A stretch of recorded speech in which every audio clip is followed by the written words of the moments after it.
Treasury Secretary Scott Bessent told us earlier this week that he's hopeful ahead of President Trump and President Xi's meeting today on TikTok's future in the U.S. But not everyone is sharing in that optimism. Join us now, Congressman John Moolenaar is the chairman of the China Select Committee. And Congressman, I was kind of saying it tongue-in-cheek that nuance is the word. It always is the word of the day. We've always decided it was a big security concern, and then we started talking about, I think, how important it was to a lot of people, and that got put on the back burner a little. We never know whether it's economics or security that is controlling things. I think you're back to security in terms of what should take priority. Well, first of all, let me just say I am hopeful, but there are concerns because when it comes to control, Xi Jinping has control. And if there's any question of whether ByteDance is controlled by the Chinese Communist Party, look no further than the fact that their leader is actually negotiating a divestment with ByteDance. And so I am optimistic. The president is a very good negotiator. Unfortunately, Xi Jinping has a lot of leverage in this. I think from what I've read, the plan of having data more secure, I think, is very positive. But at the end of the day, the algorithm is a huge issue, and we don't want to make allowances for China to continue to influence, control what 170 million Americans see and their outlook on the world. And so that's the concern. We haven't seen the details, and we look forward to hearing what the president's conversation is like with Xi Jinping, but that's the concern.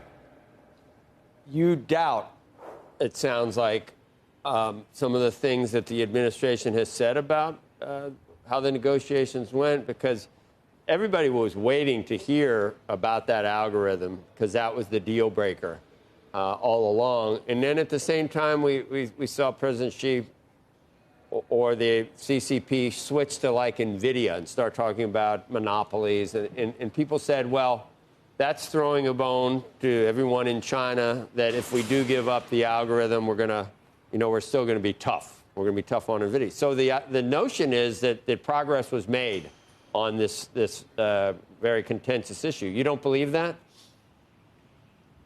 Well, I hope it is that they are giving up the algorithm. Unfortunately, the Chinese have said that they will still control the algorithm. So really? We don't know what to believe until the details come out.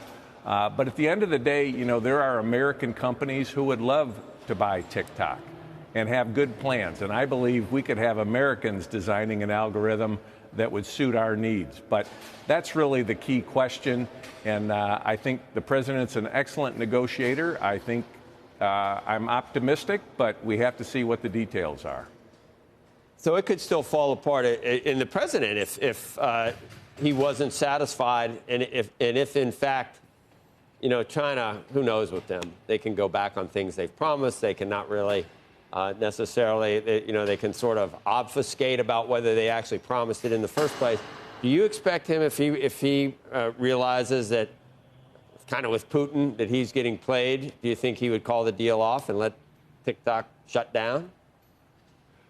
I hope he would be willing to walk away. And Secretary Bessent basically said we aren't going to trade national security for a social media app. And I thought that was a very important statement. So I think you have to look at the way Xi Jinping has leveraged NVIDIA at this point, and the way they're willing, and actually the way they leveraged Apple, for that matter. So I hope the president will recognize he does have the ability to walk away. Congress wants him to get this right for the American people. I know that's what he wants, and Xi Jinping has a very different agenda. I mean, when you consider, and you've seen it firsthand, so Chinese cyber attackers pretended to be you and sent some emails to agencies, and if it was a phishing, so-called phishing expedition, and if they were opened up, Chinese hackers would have gained access to all the stuff we're talking about with the trade negotiations. Is this a CCP, or what is Chinese hackers? What does that mean?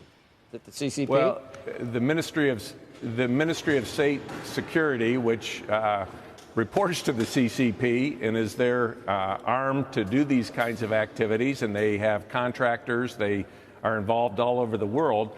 They're the ones behind this. When you look at what they've done with Volt Typhoon, where they were hacking into our infrastructure, pre-placing malware on our critical infrastructure, Salt Typhoon, where they were listening in on the highest levels of conversations between our government officials and political leaders. So we know what they're capable of, what they're willing to do to gain advantage and leverage.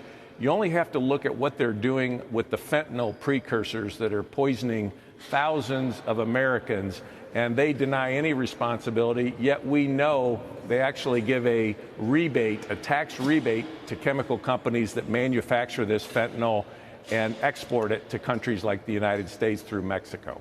Yep, that's why, yeah, trust but verify. This is going to be anything we do decide on. We should start with a big dose of skepticism, just knowing the history of the CCP. Well, you're absolutely right. And again, there are so many issues that the president is negotiating. He is a good negotiator. And in this case, you can see how important this social media app, to have the leader of the country, the leader of the Chinese Communist Party, negotiating this. To me, it's astounding.